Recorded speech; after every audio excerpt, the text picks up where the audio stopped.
Depois eu persisti na pesquisa, fiz um levantamento documental, considerando jornais da época, noticiaram a passagem dele, até jornais alternativos que tinham, digamos assim, uma circulação muito mais restrita, e que eu fui achar ao longo do tempo.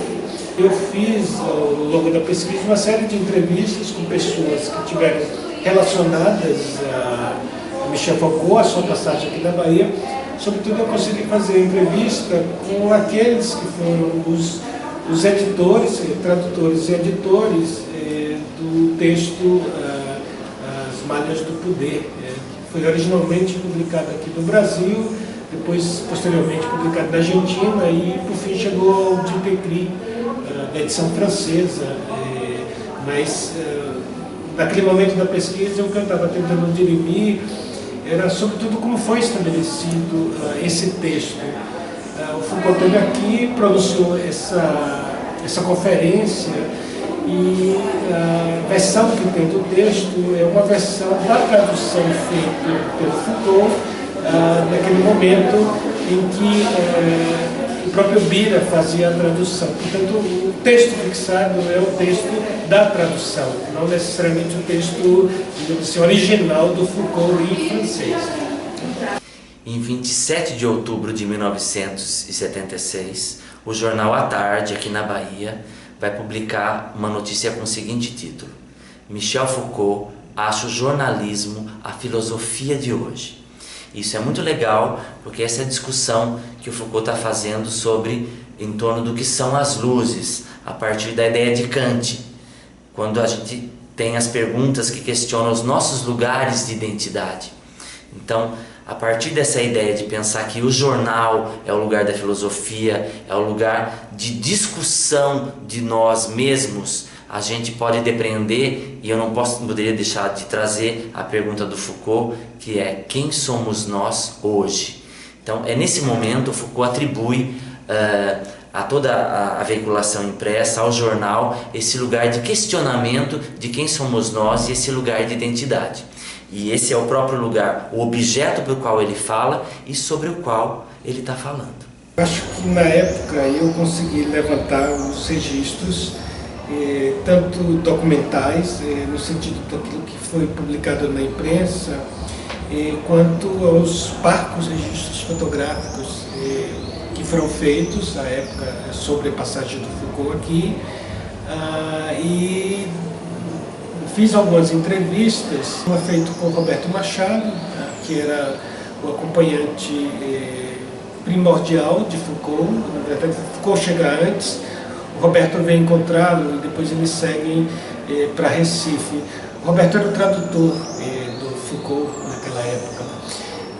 Fiz entrevista também com o Birajara Rebouça, que tinha sido tradutor das conferências de Foucault, e também fiz entrevista com o Marcos do Rio, que tinha sido o editor da revista Barbárie, que era uma pequena revista anarquista que vai veicular o texto de Foucault em duas partes, quer dizer, o registro que se fez da palestra dele. Ele foi crescendo porque outros grupos de anarquistas, libertários nos outros estados fizeram a mesma coisa. A estrutura do jornal é que era mais interessante para nós, que foi uma prática realmente de autogestão, sem censura, sem grupo editorial para estabelecer regras ou ver os artigos, selecionar. Não era assim que funcionava. O que funcionava é que o jornal tinha tantas folhas, as pessoas que vendiam o jornal eram pessoas que mandavam os artigos assinados, e o jornal publicava sem a menor forma de censura. Isso funcionou, interessante, funcionou muito bem. Então, cada número era editado em uma cidade. Uma ocasião era no Rio, outra ocasião em São Paulo, e por aí, Rio Grande do Sul, e por aí foi. Então, esses grupos todos no país inteiro, eles vendiam o jornal, nós vendíamos na rua, vendíamos em bares, vendíamos nas escolas, e arrecadávamos todo o dinheiro e imprimia o próximo número. Com essa mobilidade, então nós podíamos imprimir em cada cidade. A cidade que pudesse imprimir mais barato é onde nós imprimíamos e mandava para os núcleos todos ligados ao jornal. Tem uma coisa interessante quando se pensa quem é que Foucault atrai. Se a gente pega a lista de personalidades que estiveram presentes, como eu disse, naquele momento Foucault já era digamos assim, um intelectual bastante conhecido, mas sobretudo conhecido por aqueles professores que tinham tido estadias na França. É o caso do Birajara Rebouças, que tinha estudado lá. O Foucault atrai todo tipo de intelectual.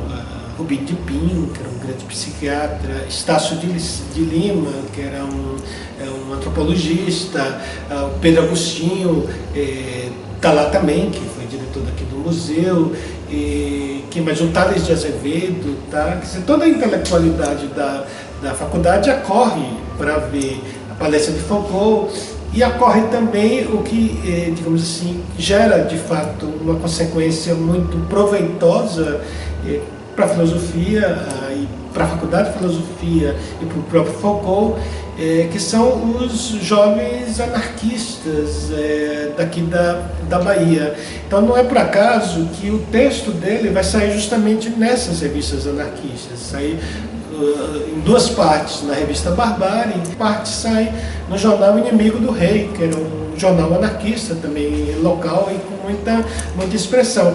Então não é por acaso que Foucault atrai esses anarquistas, não é por acaso porque ele tinha um discurso muito sólido sobre a questão do poder, que era uma questão central. Então você pensa o seguinte, uma ditadura presente, muito forte, alguém que é capaz de falar sobre o poder de uma maneira muito interessante e bastante original, e uma série de pessoas que vivem essa ditadura do ponto de vista real e que almeja, digamos assim, uma realidade muito além, digamos assim, desses limites coercitivos que a ditadura impunha. Então era mais ou menos a sopa do mel. Fala para os intelectuais mainstreams, quer dizer, estabelecidos, mas fala sobretudo dos jovens. E são justamente os jovens,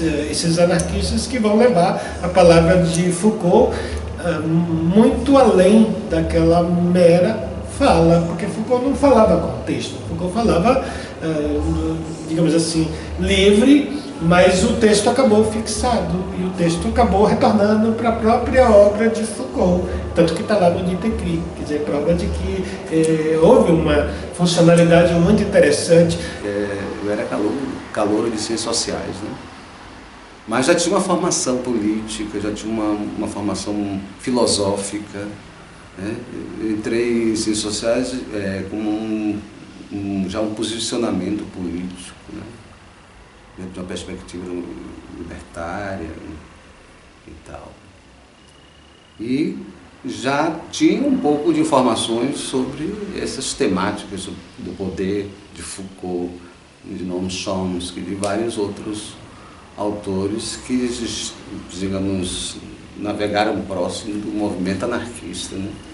Então, nesse sentido, foi um prazer. Depois ter também o prazer de editar Foucault numa revista que a gente criou 4 anos depois. Nós começamos com um grupo de estudantes, mais ou menos ligado a um pensamento libertário, fizemos um jornalzinho puramente de estudantes, o número 1, e depois aplicamos uma coisa chamada de autogestão, quer dizer, o número de pessoas que faziam jornais, elas mesmas vendiam esse jornal e com o dinheiro arrecadado se imprimia. Esses 2 números da Barbárie, era uma revista feita pelo pessoal, estudantes da Faculdade de Filosofia e Ciências Humanas, esse famoso São Lázaro. E tínhamos discutindo já nessa época todas essas questões sobre poder. E Foucault era um desses que estava trabalhando, né, e famoso já. Essa palestra, de certa maneira, é uma montagem. Ela não corresponde necessariamente a uma palestra com começo, meio e fim. Quer dizer, ou seja, aquilo que foi publicado não quer dizer que exatamente foi a palestra daquela maneira. Aquele texto, parte saiu em jornais, como entrevistas, e parte foi colocado como o texto da palestra publicado nessas revistas anarquistas, mas não quer dizer exatamente que a palestra foi aquilo. Aquilo é o resultado que se chegou a partir das várias notas que o Birajara Rebouças tomava para fazer a tradução na hora. Porque o Foucault falava, ele tomava notas para traduzir e fazia a tradução instantaneamente. Realmente nós éramos coerentes com o que pensávamos, não tinha nenhum tipo de censura.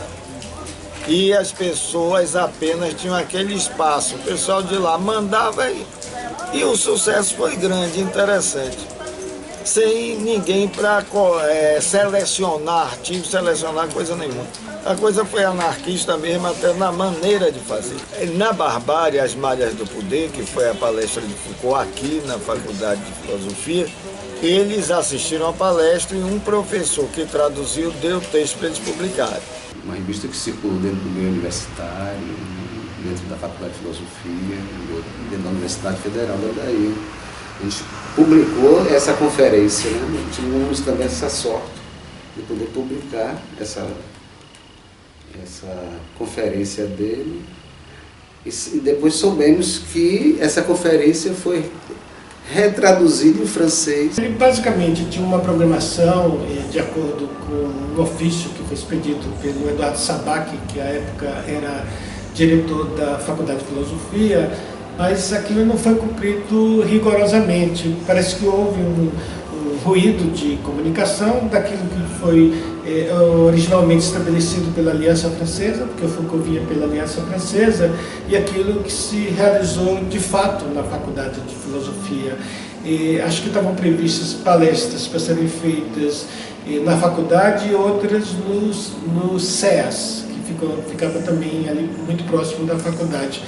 O fato é que, não sei por que razão, mas aquilo ficou restrita a apenas três falas, 3 conferências. Uma delas não aconteceu. Uma das perguntas que fizeram para o Foucault foi por que ele veio ao Brasil e por que ele veio à Bahia.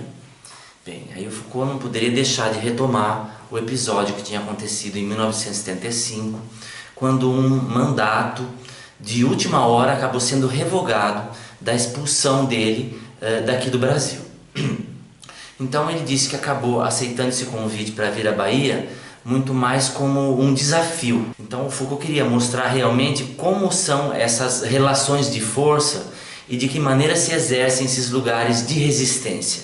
Considerando esses antecedentes de natureza política, assim, é evidente que Foucault não está aqui por mero acaso. Ele praticamente se impunha digamos assim, uma missão de contestação, se a gente considera, quer dizer, tudo que o Estado tentava fazer contra ele naquele momento. Portanto, acho que não é ao acaso essa vinda.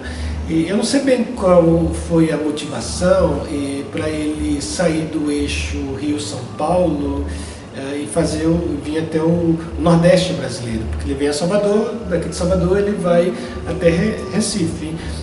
Provavelmente acordos relativos à Aliança Francesa que respaldava essa intenção de retornar, quer dizer, não retorna para a USP, onde ele originalmente dava cursos, nem ao Rio, ele volta para cá. Então o Foucault realmente esteve aqui para mostrar para a gente que um lugar de resistência é possível. E se pode certamente enxergar uma intencionalidade de parte do Foucault, quer dizer, de falar sobre o poder e a despeito do poder, ou contra o poder, porque o poder não queria que ele estivesse aqui.